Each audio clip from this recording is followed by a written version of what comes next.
Les clichés de ce photographe n'ont rien du photomontage. Jao privilégie depuis toujours les images d'instinct dont il est le seul à percevoir un intérêt artistique et insolite. L'artiste a cette faculté de savoir saisir n'importe où des photos auxquelles personne ne pense. La première fois que j'ai fait cette photo, il y avait un panneau à vendre. Qu'on puisse vendre des ruines, ça m'a paru intéressant. Et puis en plus, à travers les fenêtres, on voit des bâtiments très modernes derrière. Le contraste entre les ruines et les bâtiments modernes, c'est aussi intéressant. Le photographe n'a pas de technique particulière. Il tape sans chercher des effets de style. Son arme absolue, un œil aiguisé auquel rien n'échappe, ou presque. En fait, quand on regarde bien, il y a plein de trucs rigolos à photographier. Il faut avoir l'œil un peu exercé, mais on en trouve, et notamment ici, en Limousin. Tiens, par exemple, cette cordonnerie à l'entrée de la rue piétonne.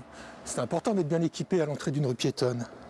Après des années de vagabondage, appareil photo en main, Jao a franchi le pas. Il vient de publier un livre avec ses meilleurs clichés. Du T2 au T4 de bon standing. Certaines de ces photos ont des explications. C'est l'angle de prise de vue qui est malicieux. Là, il est évident qu'il y a un programme immobilier et c'est pour annoncer ce programme immobilier qu'il y a la pancarte. Bah oui, mais il y a encore des ruines derrière, alors ça fait un drôle d'effet. Ce petit livre recèle d'instantanés incongrus.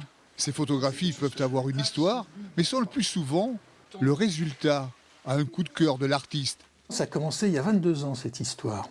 Je suis tombé alors sur un panneau rue des Sables, en pleine dune du Pilat pour être précis. Ça m'a fait beaucoup rire. Cet album photo est un passeport pour l'insolite du Berry à la Creuse, en passant par la Haute-Vienne, une balade à travers l'objectif de Jao.